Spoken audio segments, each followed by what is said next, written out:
বন্ধুরা, আমি Priyanka, welcome back to my channel. বন্ধুরা, আজকে আমি বানিয়ে দেখাবো পেঁপের ছেচকি। তো পেঁপের ছেচকি বানানোর জন্য এখানে কিন্তু আমি একটা পেঁপে নিয়েছি, আর এটা কিন্তু নিরামিষ রেসিপি। তো গরম ভাতে কিন্তু জাস্ট জমে যাবে।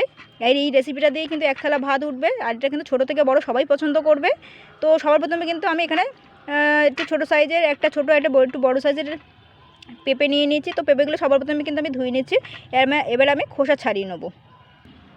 তো দেখুন, আমি কিন্তু এই পেঁপের সামনের মুখটা কেটে বাদ দিয়ে দিয়েছি, আর খোসাটা কিন্তু ছাড়িয়ে নিয়েছি যেরকম ছাড়াই। আর এটা কিন্তু কচি, তো এই জন্য এর মধ্যে কিন্তু ওই দানাগুলো নেই। তো দানা থাকলে অবশ্যই সেটা কিন্তু চামচ দিয়ে কুড়িয়ে ফেলে দেবেন। তো এটাতে আর নেই বলে আমি আর অতটা করলাম না। এখানে আর বাদ দেওয়ার কিছুই নেই, এর ভেতরটা দানা থাকলে তবে অবশ্যই বাদ দিয়ে দেবেন, ঠিক আছে, দানাটা। তো এবার আমি কিন্তু এই গ্রেটারটা দিয়ে ছোটো গ্রেটারটা দিয়ে আমি গ্রেট করে নেবো পেঁপেগুলোকে। কিন্তু দেখুন,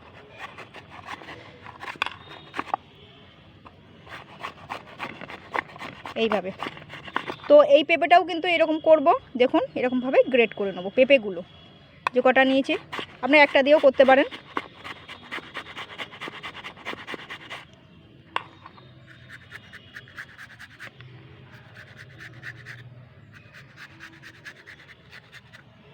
দেখুন এইভাবে পেঁপেগুলো গ্রেট করে নেব।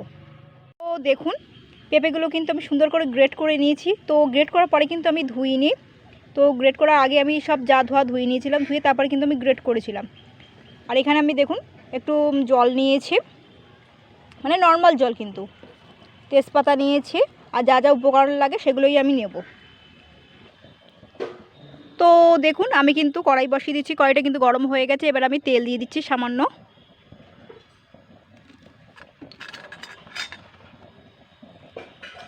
তো এই তেলে কিন্তু সাদা গোটা জিরে দিয়ে দিচ্ছি হাফ চামচ, একটা চেরা শুকনো লঙ্কাটা অবশ্যই চিড়ে দেবেন, নাহলে কিন্তু ছিটকে গায়ের মধ্যে এসে পড়বে, চিড়ে না দিলে লঙ্কা। আর এখানে একটা ছোটো ছোটো দেখে 3খানা তেজপাতা নিয়ে নিয়েছি।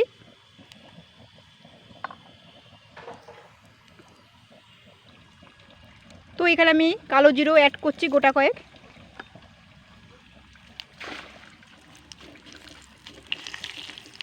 দেখুন হালকা পুড়ে গেছে লঙ্কাটা, তেজপাতাটা। তবে খুব পুড়িয়ে ফেললে হবে না, কিন্তু একটু ভাজা ভাজা গন্ধ বেরোবে, তখনই কিন্তু যে পেঁপে গ্রেট করে রাখা পেঁপেগুলো আমি দিয়ে দিচ্ছি। গন্ধটা কিন্তু খুব সুন্দর বেরিয়ে আছে। তো এবার আমি গ্রেট করা পেঁপেগুলো দিয়ে দিচ্ছি।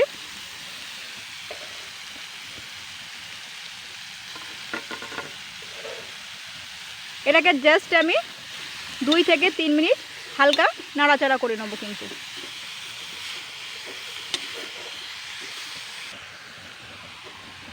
তো আমি কিন্তু 2 থেকে 3 মিনিট একটু হালকা নাড়াচাড়া করে নিয়েছি। তো এবার আমি এতে কিছু উপকরণ দেবো। তো আমি কিন্তু 1 চামচ নুন আর চিনিটা দিয়ে দিচ্ছি, মানে পরিমাণ মতন দেবেন। নুন চিনিটা যেন বেশি না হয়, বেশি হয়ে গেলে কিন্তু খাওয়া যাবে না। একটু হলুদ গুঁড়ো দিয়ে দিচ্ছি, সামান্য একটু লঙ্কার গুঁড়ো দিয়ে দিচ্ছে। এবারে কিন্তু কড়াইতে কিন্তু লেগে যাচ্ছে, তো আমি কিন্তু এখানে অল্প একটু জল দেবো, অল্প, কিন্তু এই হাফ কাপ মতন অ্যাড করেছি। কিন্তু অল্প বলতে আমি হাফ কাপ মতন অ্যাড করেছি। তো এবার আমি এটাকে একটু নাড়াচাড়া করে নেবো আবারও।